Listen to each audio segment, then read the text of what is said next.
Welcome back to Here in Hoptown. On this episode, this is going to be a follow-up episode from the Chamber Community Breakfast, or the State of the Community Breakfast, that we hosted several episodes back. If you haven't listened to that yet, I encourage you to listen to it because it's going to be a great preface into this particular podcast episode. The State of the Community Breakfast was a great event, and we had a panel of 5 guests, which consisted of Judge Jerry Gilliam, Mayor Oliver, and Mayor Knight with City of Hopkinsville, and Mayor Oliver, of course, is with Oak Grove. And then we had 2 magistrates. We had Magistrate John Bruce and Magistrate Philip Peterson. And these 5 guests talked about the growth of Christian County as well as the challenges that come with that growth. We did take audience questions throughout the entire panel, but we weren't able to get to all of those questions. But since there were a lot of good questions from the audience, we wanted to do a follow-up podcast with 3 of our guests. We've got Mayor Oliver, Mayor Knight, and Judge Jerry Gilliam with us today to help answer those questions. So we're going to dive right in because I think we had about 19 or 20 questions to get covered. So let's go ahead and get started. Now, one of the first questions that we had was why magistrates on the stage and no city officials other than the mayor? That was a great question. And in the planning for that, we wanted to make sure we had representation from all parts of the community. And I know, of course, Mayor Oliver and Mayor Knight opted in. And then Judge Gilliam, you were willing to do it. The other 2 mayors, we reached out to them and they opted to have their magistrates speak on behalf of those. So with that team that we had on stage, we had representation from all parts of the county. So we felt that that was a great way to represent everybody. So, and overall, what do y'all think? I think the whole session went very well. I do too. Yes. Yeah, it was we had a great time, and I think we got it out to the community what we needed to get out there, and we still got a lot more to get out for them. But, you know, Squire Peterson and Squire Bruce were there because Pembroke's mayor opted out, and so did Crofton's, in which they were great help, which they're very knowledgeable what's going on in their community. Absolutely. They're very active. So I'm glad that they were there. So one of the first questions, and we've kind of answered this, was, is Buc-ee's really coming to Oak Grove? Buc-ee's is really coming to Oak Grove. And we've seen announcements since then. So tell us a little bit about that. So I would not have been able to do it without the judge or the mayor or a lot of people, all the elected officials. We knew it, obviously, by that point. We knew it was coming, but we had to keep it kind of under wraps until everything could be. We had a lot of meetings. We had a lot of closed-door meetings. We had a lot of state representatives to help us out. Like I said, Jerry and JR, Rocky, we all got together and finally got an incentive package that everybody was happy with. And, they should be breaking ground in January. Awesome. Now, just listening to you talk about that, there's a lot of behind-the-scenes things that goes on when we bring in big business, any business like this. So sometimes we know it's coming, it's all in the works, but we can't really release that until we have all the kinks worked out and agreements worked out. So, but now we know. Shortly after that, that was the announcement. I'm like, well, there you go. So, it's old news, but I'm still excited about it. Very excited. How do you think that's going to hit tourism? Man, it's going to hit it hard. Yes, good. They were projecting 100,000 cars a week. Wonderful. Well, awesome. I just come back from Talladega down at the race, and coming back from Buc-ee's there, that place was packed. I had one of the guys that camped with us. He stopped there for an hour and a half. I said, what did you find in Buc-ee's for an hour and a half? Oh, man, I got beef jerky. I got that. I said, quit it. Just come on now. His wife said it was worse than going to Walmart with him. Oh, my gosh. Well, my husband told me he is I've never been to a Buc-ee's, but I've heard all the things that they have. So I'm going to have to be one of your tourists. My husband wants to take me on a date to visit the beef jerky wall. Sure. So that is in my future. That's what we're going to do. Well, one of the unique things about that is, and one of the reasons that it took kind of so long is Buc-ee's, the state doesn't consider Buc-ee's an economic development. They consider them retail. So therefore, allowing state dollars to go into the infrastructure for the roads wasn't available. So Buc-ee stepped up and put about $8 million of their own money in our actual roads, the interchange. Okay. So to make it obviously flow. So, certainly Kentucky Department of Transportation were really engaged because they had to prove off on all the interchange and how that was approved. But their only request was from an incentive, we would like to have some of our money back. And that's when Oak Grove really stepped up and made it happen. Wonderful. Well, and that kind of shows the value they saw of bringing their business to our county. They were like, listen, we want to be here. We're going to that's amazing that people want to come here and establish their businesses. The biggest takeaway I took when Stan, and I saw the presentation several times, but he has a couple of slides that showed images from Google Earth, and it would capture the image during Buc-ee's construction, and typically the interchanges on the interstate were all green. I mean, there was nothing there. So he would take a picture then, and then he would fast forward 4 years, and then you would see this explosion of growth on all sectors. So the amount of traffic and the amount of businesses that are probably going to locate in that interchange as a result of Buc-ee's is really, really encouraging. It's not just a Buc-ee's. It's what Buc-ee's brings with it as far as other business opportunities. So we're seeing a lot of potential growth in the future just because of this strategic move that we've made. It's going to make Hopkinsville and Christian County and Oak Grove a destination point people will stop at. And just like what we seen coming back from Alabama the other day, there's other businesses popping up around this Buc-ee's that they said would never be there. Because I asked questions when we stopped. Why are you building this? That there are the reason we're here, because of the destination people come to that. And people do. I got a nephew that loves. They get in the car. We're going to ride to Buc-ee's this weekend. It's 100 miles away. Come on now. But that's what they want to do. When to think of the jobs, 200 and some jobs, and top jobs over $200,000 a year. I mean, there's some good paying, and I've taken every opportunity when we meet with state officials to say, "Come on now, you really don't consider this economic development?" I mean, it really, really is. So we're bringing in tourism, we're bringing in jobs, we're just establishing all around growth and development. And the other thing they do that's really unique is they actually send their team out in the community and they actually purchase items from these road stands, and they'll sell local products within their Buc-ee's. So, nice. The opportunity, what a great partnership. Right, to bring that local flair. They want each Buc-ee's to have a little local flair. The other thing is this, the size of it is 74,000 square foot. 74,000. And most Buc-ee's are 56,000 square feet. So it's going to be larger than, It's going to be the second largest Buc-ee's in the world. Really? Yes. Well, so we beat Bowling Green. We did. Yes. I know that one just was established right after I left Bowling Green and came here, but now we're getting one. So awesome. Well, that's cool to know. I didn't know it was the second biggest one in the world. Interesting. Well, I'm excited. This will be probably a topic of conversation later. We'll have to regroup and do a podcast all about Buc-ee's and how it's changed our tourism and infrastructure. So keep that pencil in, Mayor Oliver. We'll be back. We'll be back and talk about that. And one of the questions we had here from the audience member was, has Ascend Elements arrival electrified Christian County's job market? And if so, what industry sectors might benefit?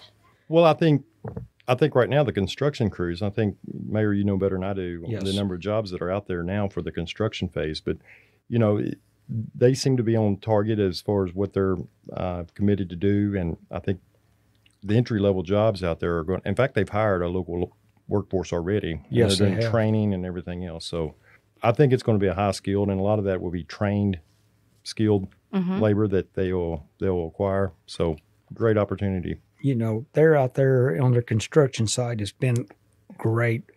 800 plus jobs on the construction crews going on out there. They're starting to go down a little bit right now because they're phasing in, getting ready to open and stuff like that. But, they had over 800 jobs that they brought in payroll tax and stuff like that to the city of Hopkinsville. That makes a big impact for us.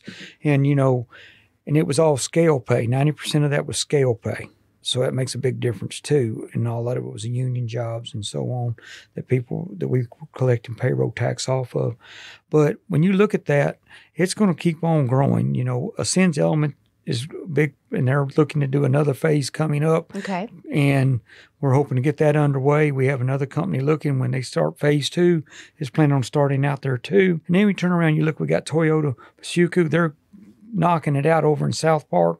They're getting ready to open. So we're just growing tremendously right now. And I feel like as other industries see industries coming and thriving and growing, they're taking a look at us. And Absolutely. So wanting to copy that and come on they're in wanting and to look at build in Hopkinsville. Jackie and them down in Oak Grove are really looking at it too. The people are looking at their land too they have down there.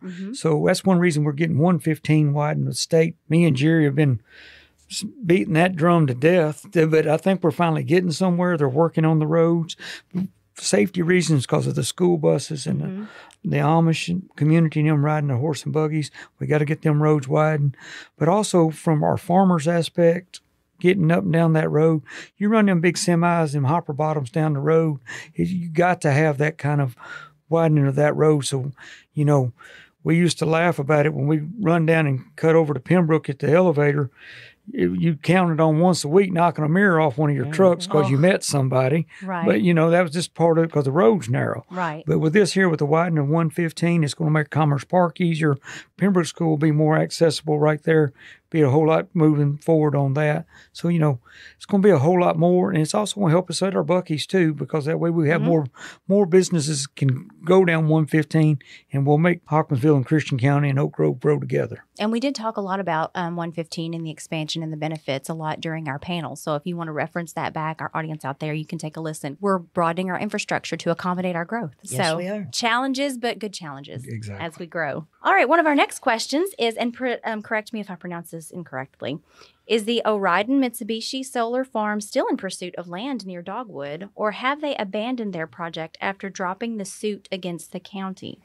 So the solar project, they actually filed suit with Circuit Court against the ruling of the Kentucky PSC, or the Public Service Commission, and their regulation that they put in place. They actually dropped that suit probably a month or so ago. I got a feeling that they're not going to locate. Obviously, if they do locate, they got to abide by our ordinance that is in place, and that was the whole problem to begin with. Was our ordinance was hindering them from really doing what they wanted to do. And what was our ordinance? The ordinance was had some setbacks, and 2,000 foot setbacks off any road. Got it. Okay. Unless they had consent of the neighbor. The biggest thing with that challenge, that whole project, was they kind of picked the most populated rural area of Christian County. There were 63 properties that bordered that project. And so there were 63 neighbors all coming to court. A lot more complicated. Absolutely. Yeah. I would think if they'd have picked a different part of the county that was more isolated, then, that could have come to fruition. But I think they just picked the wrong spot. And, we had to respond as a county government to our citizens that didn't want it. Do you think in the future that could be a successful project if they would work with the county and figure out a more proper spot? I think so. And the biggest thing is where the transmission lines are located for them to access. But, there'll be some costs there if there's not a transmission line in the available land that is most conducive for that environment. But that's just going to have to be part of the equation, I think. Right. All right, next question we had, has there been any discussion on increasing sidewalks in rural areas, making things much more accessible to those who do not have a car? Typically, folks that want to live in the rural areas, they do so for a reason, and not necessarily to walk to work. I think if people don't have this resource of an automobile, then they need to probably live inside or close to where they need to be. So we haven't really had that conversation. There has been a conversation maybe with Lover's Lane and some areas like that, and we could still have those conversations. But as far as our policy and our stance on it, it brings in a whole different set of problems. If you put a sidewalk on somebody's neighbor and your property, that's an easement. A lot of people in the rural areas like their rights and their property and their privacy and their autonomy. Yes. Right. So we want to honor that too. At the end of the day, we want to make sure that we honor people's privacy and that it's their property, then they may or may not want a sidewalk through it. So another question here, what is a realistic timeline for the widening of I-24 from Lyon County to the state line, and how much emphasis is being delivered behind the scenes? There's a lot of emphasis on that. Jerry has been working very hard on that. I will take my hat off to him on that. He has not let up on the state because he's wanting that widened. It's not in the near future, but my hat's off to Jerry and his crew on that, and because we are wanting it. And everybody does not like the long delays on I-24. Tennessee's talking about it already. We're talking about it with the... Now, is Tennessee wanting to expand as well? Yes, they want to be 6 lane just like we are. And we've had conversations with Mayor Golden in Montgomery County, and they're trying to get exit 0 or the state line to exit 11 expanded. Okay. That comes with a huge price tag. It's like $20 million a mile. Imagine. So over $200 million was what it would cost to. Now the terrain in that part of Tennessee is more hilly than our South Christian land. So I think if we could hopefully get by a cheaper price tag on that. But we're working with Tennessee's delegation. We've been in Washington. We actually sat down with Senator Blackburn's office and explained our situation on the Kentucky side of it. We've been in Washington twice specifically to talk about the expansion of I-24, and we're going to continue that. Now, the state did appropriate feasibility monies to study it. and to study what it would the impact it would have on expanding it. So I think they're taking bids this fall, and I think that feasibility study should start the first of the year, and hopefully that will give us some data to go back to Washington and say, okay, here's the numbers, and here's this feasibility study that suggests we really, really need to expand this. So I think that's what we got to have. Because so there is significant work going on behind the scenes. Absolutely. It's going to take a while. Process. Absolutely. Yes. Absolutely. We're keeping our foot on the gas, and the good thing is we've got a united front. Judge Humphreys in Trigg County, that's one of his biggest policy changes that he wants to see is the I-24 expansion. So, we've got a lot of county judges, a lot of mayors, even into Tennessee, that are supporting this cause. So wonderful. Well, I know that's a need. I avoid it at all costs usually because there's always a traffic jam. All right, let's move on. We've talked a lot about infrastructure, whether it be roads. We've talked about incoming industries. A couple of these questions have to do with growth as far as population. And one of the questions we had is what is being done to entice more Fort Campbell service members to turn left when they leave post and call Hopkinsville Christian County home, and I'm assuming as opposed to Clarksville. Oak Grove is working hard. Hopkinsville and Christian County are working hard together with the jobs that we were doing, giving them good paying jobs when they get out of the military. Because you understand that military person, when they get out they've already structured, they know what they want to do, how they want to do it, and it makes it easier for the factories and them to hire them. It makes it though they can pay them a better wage. And with that being said, we have to get housing for them so they can have a nice place to live in. That was a big topic of conversation. Yes. And we have to have housing for the Fort Campbell people to live here, even if it's on the north side of town, Hopkinsville, Christian County. And I know Jackie's got housing going on over there, where she's got that new sewer lines and stuff coming in. It's going to make it easier for her. Then we have to talk to our farmers down on the south end of the county, because I'm sorry, they do have prime farmland. Mm-hmm. They're growing good crops on it. It's hard to say, okay, I'm going to start building houses here when I know I'm making a living on growing a crop right here. So I understand where they're coming from too. So you cannot say, well, the farmers ain't wanting to sell. Oh, they'll sell, but they also got to get reimbursed for what they're losing if they're making on cropland and housing. So there again, we can go west, we can go east sides, we can go Pembroke and Bill, we can go anywhere. Lafayette still got housing right there, but that's where we're at. Jackie, do you have anything with Oak Grove? Yeah, we do. We're building 175 There's 175 townhouses being built right now. Okay. And I have a meeting tomorrow, actually, with some folks that are interested in development, but we also need daycares. Yes. Fort Campbell needs daycares really bad. Okay. And so I'm hitting both of those tomorrow. All right. So hopefully we can get some. So we're working to accommodate those needs. Absolutely. Wonderful. And one thing we're doing, obviously the county's strategic goal is better engagement with Fort Campbell, and we're trying to make every event they have down there. And they got a lot of events. They send us emails all the time of ceremonies and things. So you make those connections. You're able to develop relationships with the command teams down there, and they can be the best peer inspiration to a lot of those soldiers too, when they can give a positive comment about Christian County and Oak Grove and Hopkinsville and Crofton and Pembroke and Lafayette. So we're staying focused on there and trying to make all those events to show the people at Fort Campbell we are a community partner, and my office is hiring these people. Our administrative assistant is a recent veteran. She came to us through the CSP program, which is kind of that internship program for exiting soldiers to visit an area they want to be in. So she gave us the opportunity to use that for her benefit and our benefit, and we ended up hiring her as our administrative assistant. Now, the unique thing about that is her husband now is employed by Christian County Jail. Okay. And her sister is a medic on the Hopkinsville Fire Department and the Christian County Ambulance. So, we transformed a whole family into Christian County, and that's what it takes. And I think the job opportunities, we know for a fact that when these interested companies come to our area, that's what they see. They're looking for that labor force, and they see soldiers that have a skill set. They're going to show up on time, that are exiting the military. Statistically, more people stay within this area than any other military installation in the country. That's something we should be very proud of. I didn't know that. Interesting.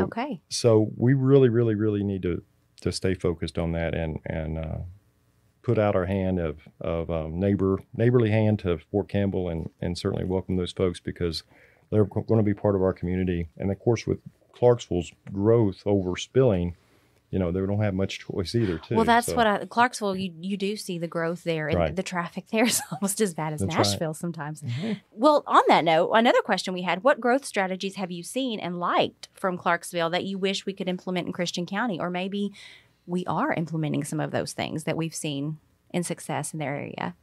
I personally would like to see us take a step back to a degree and make sure that our growth is very controlled and strategic. And with the help of because you want the right kind of growth. That's right. You through planning and development is where that is a key to the success of that. And so, to identifying areas to and having a plan well laid out for that growth in that area, I think is going to give us benefit from the infrastructure, from the sewer and water to the roadways to all the things that make a community a community.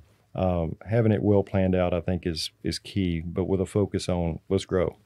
I love to see Clarksville, how they're growing. It's a great thing to be, but Hopkinsville doesn't have to grow that fast. We have to take a very slow look at it. We want everyone to be happy with the way we're growing, make sure we have the infrastructure in with the growth we have, the roads, everything like that going on, so we can accommodate people so that we don't have a bunch of traffic jams and so on, stuff like that. Absolutely. Because that is one of the challenges I have seen, and I'm kind of an amateur in this, but it is the traffic trying to get through Clarksville. It's like their road infrastructure, they kind of blossomed before their road infrastructure could catch up. And so just trying to get across town, you just want to pluck your eyeballs out. Yes. So, yes, that's something I think that's wise of us to take a step back and take a look and grow strategically and effectively where it's beneficial for everyone. And at the end of the day, that'll make us more appealing. Well, that kind of feeds right up to my next question. So what is the Judge Executive's vision for the county for the next 4 or 5 years? I think our focus has been obviously the engagement with Fort Campbell, which all leads to population growth. I've been using this term often of outgrow the poverty. We've talked about poverty in Christian County for 50 years. A lot of times it's going to take us to outgrow it. And for us to bring productive citizens that want to live, work, and play in Christian County, that are going to be assets to our community, great assets to our workforce, assets to our churches, schools, and everything. You'll see improvements in all gamuts of the community, I do believe. So I'd love to see an additional 10,000 people on our rolls when we do our next census. That would be a great goal to have. And, I think, and with that growth comes quality of life things that people want and wish, and the restaurants and the things that they wish they had that oftentimes we go to Clarksville to celebrate or to partake in. So that's what it's going to take. Not only population growth, but also that median income. The income of the household has to rise for those businesses to locate here. I've heard a lot of conversation around that in the last several months about raising that income. That all has to do with housing and income and job opportunity and bringing in those individuals. So there's been a lot of conversation about that. A big topic of conversation, we just had a recent town hall, this was a major topic of conversation as well, is what are the plans for the homeless population in Hopkinsville? But I'm going to broaden it to Hopkinsville, Christian County. Just in general, we've seen a huge increase in the homeless population, not exactly the way we want to grow our population. So what are some of the things that we're doing? There's about 3 or 4 categories of homeless people. Those that want to be homeless, those that are mentally ill, those are just on hard times, and things that just don't want any help at all. They just don't want to be bothered. We have to raise our expectations. It hurts our downtown businesses because, they'll harass people coming in and out of the businesses and so on, but they're harassing people at Walmart too. They're harassing people on the boulevard. We do have a homeless issue. How do we solve that problem? I hate to say, just don't pay them any attention, because one person that needs help and you don't pay them attention might push them over the edge even worse. But where we're at right there, the homeless issue is a very hard situation to handle, because some of it is mental health, and it's not all, and I'm not blaming Jerry, because it's not the jail just setting them out. over there with Adam and them. They're not saying, all right, you're out of jail, bye. No, the jail, Adam and them and Jerry are working to make sure these folks go back home. They're not just opening the door and say bye to them. Right. They're doing the same thing at Western State. No, they're not. They're trying to make sure they're on a bus, a cab, a Uber, something, way to exit them back home. And with that happening, we can't lay it on the jails. We can't lay it on Western State. People are just migrating to Hopkinsville through their networking because they know Hopkinsville has a big heart. And I know at the town hall it was brought up, and this may be city, county working together. We've pulled in or working with someone to assess how other cities and counties are dealing with the homeless populations, how they're finding solutions so that we can come up with maybe solutions ourselves to be able to accommodate. Me and Troy are working on a solution where we're working with another group of people and trying to get a study in how we can do this, how we can help people, how we can make this work for people. It's hard to sit there and look at it and everybody's standing on the corner with their hand out. But it's an eyesore too for Hopkinsville. Why are they in Hopkinsville? Jackie has the same problem down at her in Oak Grove on that. No, you don't see it in Crofton, you don't see it in Pembroke because you got one stoplight and one flashing light. Right. People are it's more populated areas. More populated areas, you're seeing it. You're not seeing it in Lafayette because you go from one stop sign in Lafayette and then you're in the back of Fort Campbell. Right. So it's a problem. Obviously, it's not an overnight fix. Not going to be a quick fix, but it's something that's on everyone's radar and something that we are actively addressing. Yes, we are actively. When we're pushing back on these homeless encampments around town, if the police department sees it, the Supreme Court said we could finally start breaking them up. We are. Chief Newby and them are using every bit of that law to their advantage. And they are told to, from me, to use it, make it move. Let's move this needle. How can we help these folks? But let's also, when you've got 6 people piled up over at the old Casey Pharmacy, right there on 7th Street, right there by McDonald's, we give them a few hours.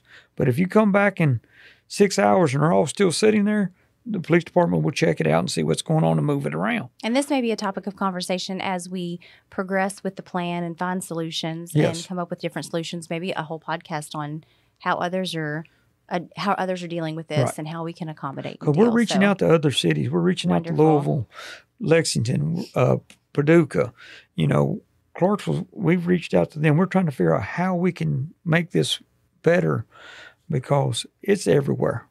All right, while we're on the topic of Hopkinsville, I'm just going to run down here. Has there been any plans for road improvements or repairs on 9th Street and Pembroke Road?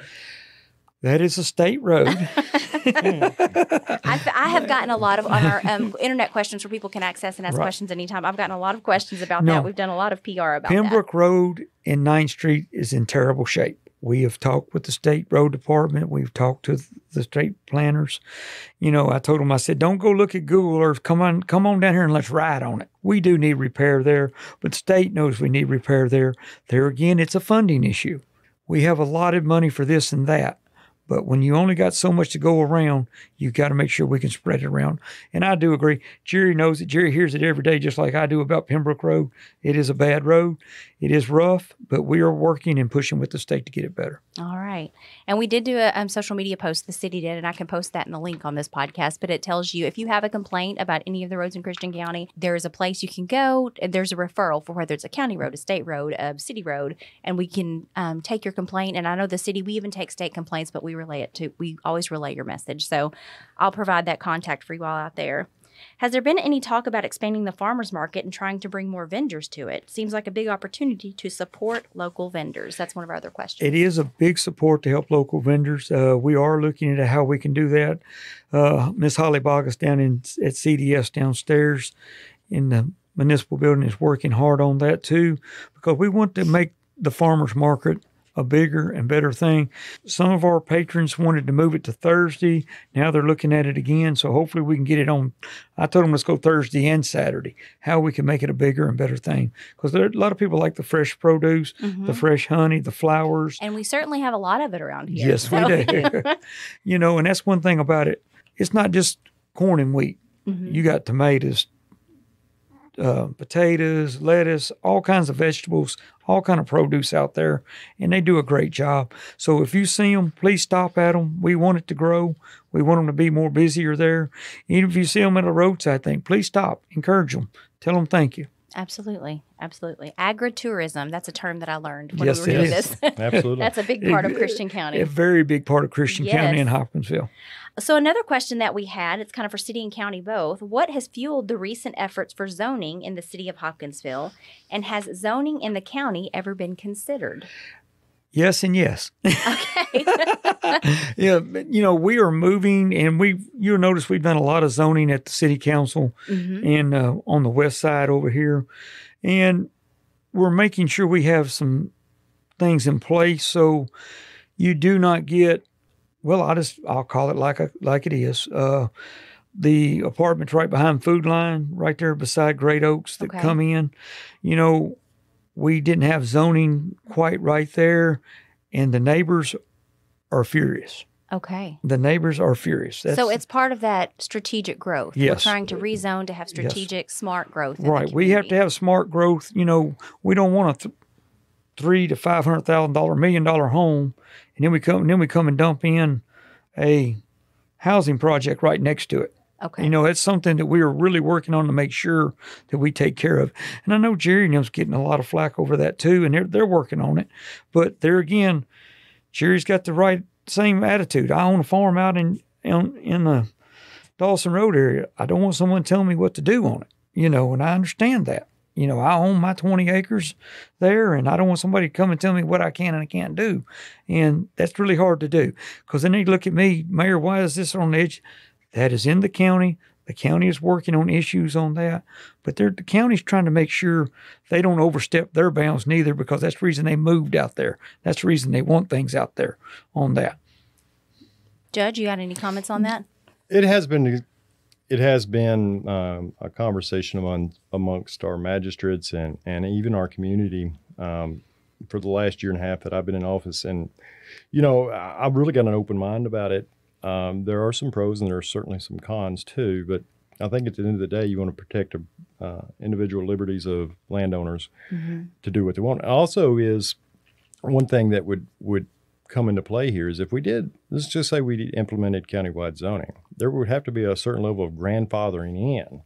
Right. So the areas that someone may not like the way it looks doesn't necessarily mean that they're going to have to clean it up because they were there before zoning. Right. So there's going to be a level of grandfathering in too. So I think, again, kind of going back to being strategic, especially when we talk about rural subdivisions, if they're acre and a half lots, being very specific with developers and especially when we've tossed around incentives or even buyback programs with infrastructure on some of those developments, I think that's where you can control the narrative and you can control the zoning, whether you implement an HOA in that area or whatever. That's the opportunity, but it needs to be driven by the citizens of that area. Right. I mean, if they're going to pay for a $500,000 house, I think they have the right to kind of get their neighbors together and say, hey, let's agree that, there's not going to be junk cars in our yard, and let's agree there's going to have to be a certain level of standards for our neighborhood. And I think that's more appropriate. And that's something that we would like to see, is it being grassroots driven more so than a county mandate, because there's a lot of diversity within our county. There's a lot of diversity within the land in our county. So what someone can and can't do with this piece of land versus this piece of land, that opens up Pandora's box. It really does. So we just want to be really careful with that, but try to encourage people to be very mindful of when they're planning and developing to have those considerations in place and establish those parameters right there on the start. So the county in general doesn't have zoning? No, like we the don't. City. Okay. Do other counties usually have zoning? It depends. There's some counties. Todd County is kind of discussing it now. Okay. And I've talked with Judge Mansfield about that. I'd like to see what his results are. Let them do it first. See how right. it goes. Well, and there's a lot of truth to that. I mean, to see the response of things. But I think first and foremost, I think agriculture would be exempt. I mean, we're an agriculture county. We're born in, everything about this a lot of things in our county as a result of agriculture. Right. And right. we want to protect that heritage. We want to protect that opportunity that they do. And so I think that would be, if there ever was countywide zoning, I think Chapter 1, first sentence would say all agriculture is exempt. Right. There'd be a lot of things to consider. That's right. And so to be able, from the housing perspective, I think the way that we combat that is trying to help with the developers and the neighbors to be able to establish, if it's a neighborhood per se, to be able to help guide them and helping them consider an HOA or something along those lines. And that would help us out a lot, on that, because I'm going back to in Springmont subdivision. It had a set of guidelines and rules. We got Tom and them look downstairs and CDS pulling that. In other neighborhoods, some of these neighborhoods that are 30 and 40 years old, people's moved in and they done forgot about these rules that were in place. Some neighbors haven't.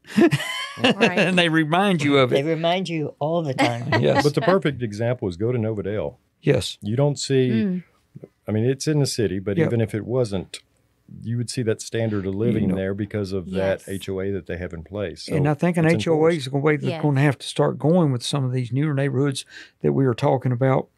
Even with I'm talking to developers, I ask them, will we have an HOA to specify what you can and you can't do in your neighborhood? Right. Another question we have here, it says JR. So Mayor Knight, would you consider lowering the payroll tax to benefit the lower income workforce that have been struggling? All workforce is struggling. I don't care if you're calling yourself the upper class, middle class, or lower class. And it's going to be hard for me to say I can lower it for one and not lower it for everyone, because every one of them are taxpayers. And if you lower it for one, you have to lower it for all on that. So no, I don't see council doing that. That would be a city council rule, not mine. All right. Now we have about 4 questions left here. We're going to kind of jump all over the place. We're going back to our furry citizens. We had a couple of questions about animal control. And now remind me what it was called yesterday. The city of Hopkinsville actually just received an award. We made a post yesterday, or a certificate for, I know we got to look it up really quick. A pet-friendly city. We're a pet-friendly city. We're a certified pet-friendly city. Yes. And so we did receive that yesterday. That was something I love, our furry friends. But fiscal court, realistically, what are the possibilities of animal control services being offered in the county? Well, one of the things is we'd have to go back to an ordinance. It's kind of been the gist of this conversation here in protecting liberties of citizens. We don't have a leash law. So in order to enforce any type of animal control, you'd have to kind of go back to an ordinance and say what you can and can't do with your pet. Right. And we're probably don't have an appetite for that in the county. I've got 2 dogs. My neighbor's got 2 dogs. We've got underground fences that, keep them, but they're not on a leash. Right. They bark, they do all these things. But in order to have an enforcement piece to the county, then there would have to be an ordinance that established that enforcement. And I don't think there's an appetite that I've heard. Now, to say, I think the sheriff and I have actually met with a citizen and talked about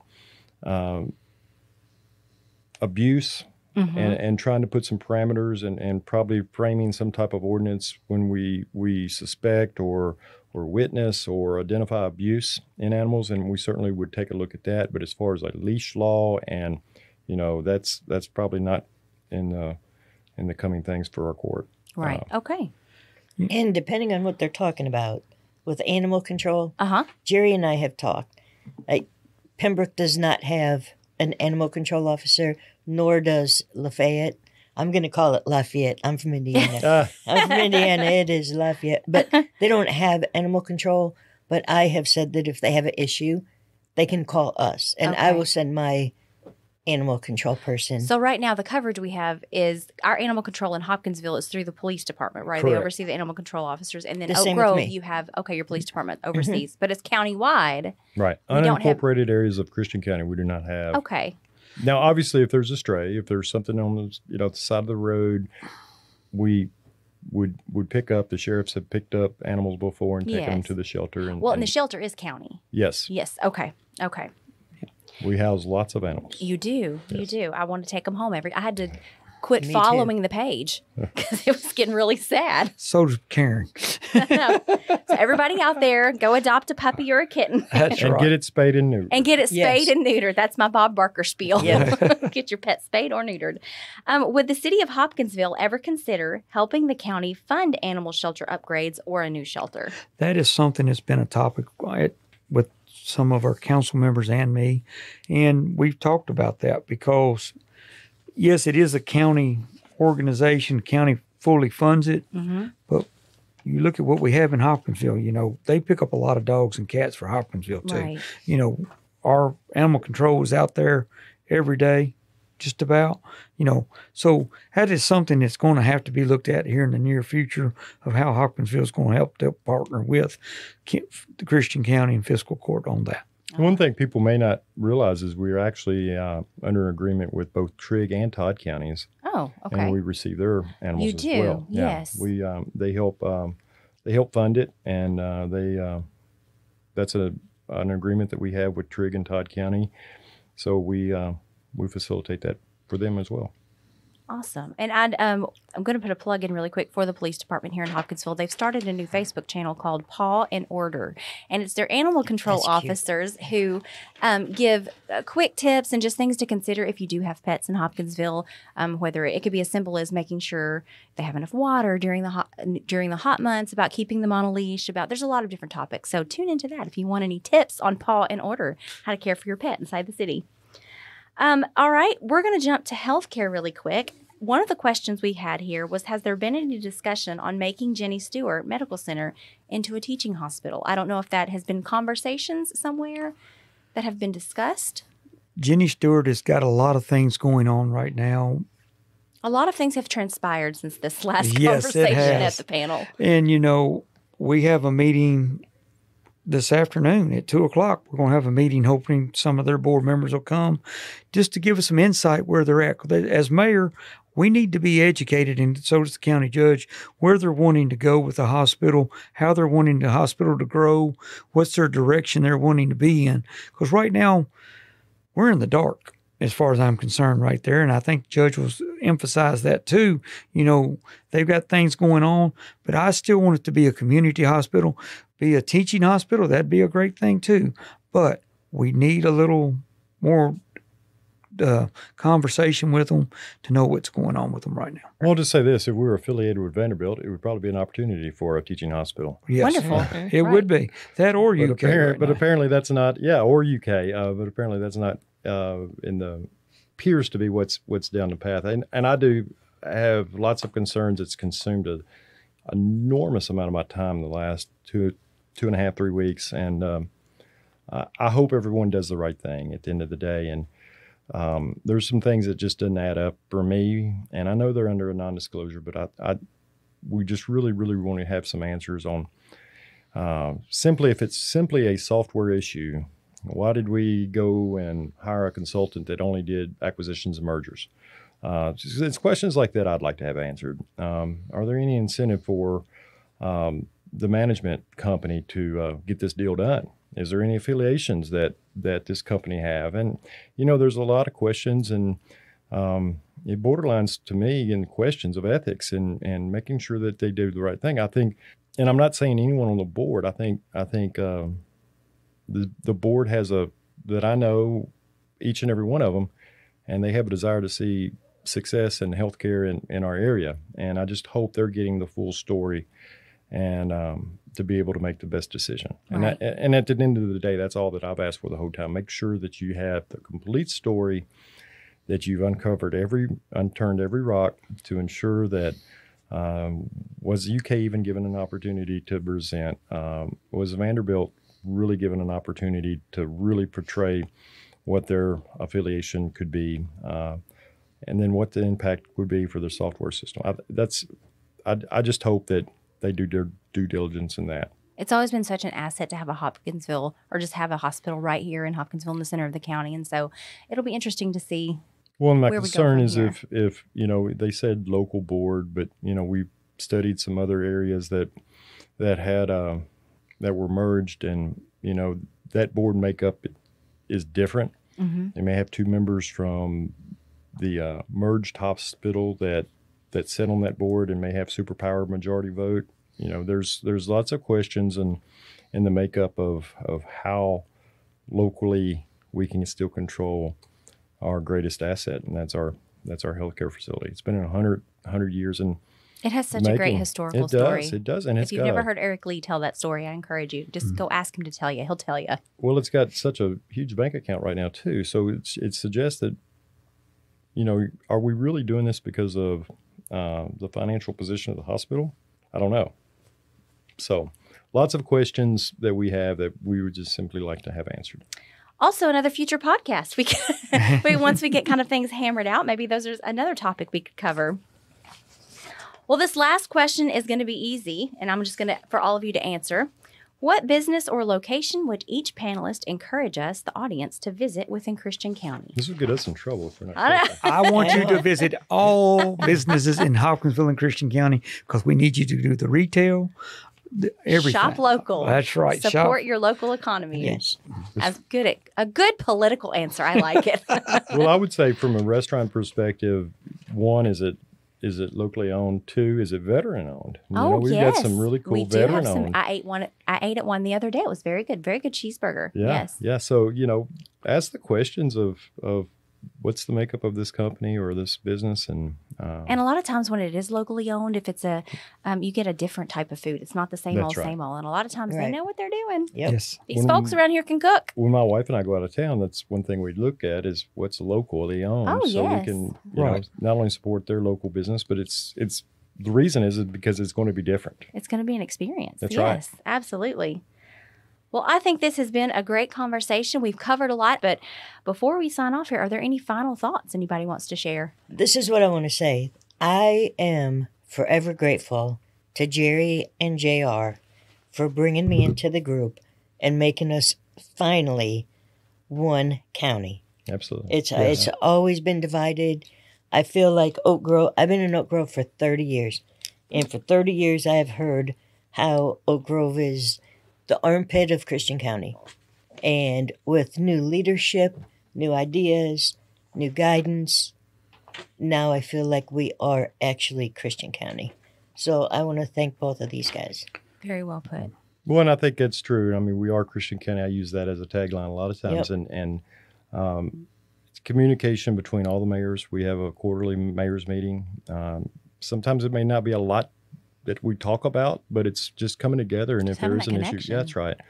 And I think that's key. I think it's important. And it's been exciting. I'm really, really excited for the future. I mean, these announcements that we've had and to see them come to fruition, and the groundbreakings and the ribbon cuttings and the jobs and the opportunities that exist for Christian County is really exciting. I feel like we are growing, expanding in many different ways, but I think we've got good leadership in place who is wise enough to want to grow strategically and looking forward, not just growth right now, but looking forward how it's going to affect the cities and the county. And I think we've got a good team in place. We want our future to grow. We want us to grow now. We want our future to grow. We want our kids and our grandchildren to come home and say Hopkinsville's their home.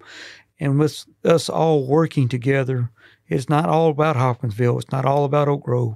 It's not all worrying about what the county's doing. It's how we can all work together and push our needle forward and make us grow together. And that's what we're looking at. That's one thing that makes us very unique in Christian County. When you compare Crofton to Oak Grove, I would say 8 out of 10 people in Crofton were born and raised in Crofton. Mm-hmm. I would say 8 people out of 10 people in Oak Grove probably wasn't born and raised in Oak Grove. Right. Very transient So population. you see the true difference in the diversity. And I've used this as an example of I was talking with Representative Meredith up there when we went to the Buc-ee's in Warren County, and he was telling me, he said, there's not a lot of excitement locally about this. And it's because that's a community of, if they were born and raised there in Smiths Grove. And I kind of took a step back and I thought, well, that may have been true if we was announcing the Buc-ee's in Crofton. I don't know if Crofton would have. They might not have taken it because as well. they enjoy their way of life, and we don't want to impede on that, and we don't want to necessarily What is it? Mr. Bruce said he liked to be out in the middle of nowhere right. and enjoy his cup of coffee on the back porch with his nearest neighbor was like 60 miles away or just so far away. So that's one piece of this this pie for success is being able to treat each sector or in each area of our county differently because they're diverse, and it's what makes us Christian County. And that's the really cool part. It really is. There's something for everyone. If you want a little homestead and privacy and go out and target practice or hunt, you know, there's a spot in Christian County for you. Or if you want a studio style apartment and walk to food events, or, you know, we've got Hopkinsville. We have that too. You know, so there's something for everyone in Christian County. And I think that's what we want to encourage and keep nurturing, is that diversity within our sectors, that there is something for everyone. That is going to wrap us up for this session. Thank you all for tuning in to Here in Hoptown. This has been a great conversation. If you want to tune back into the panel, I encourage you to listen to that first if you're out there, because that's going to give you some insight on kind of the pre-conversations before this conversation. So let that be your part one. But thank you all for tuning in. And as you can see, there seems to be a lot of upcoming topics that we can put on Here in Hoptown. So continue to tune in and learn about all that's going on in Hopkinsville and Christian County. Thank you all.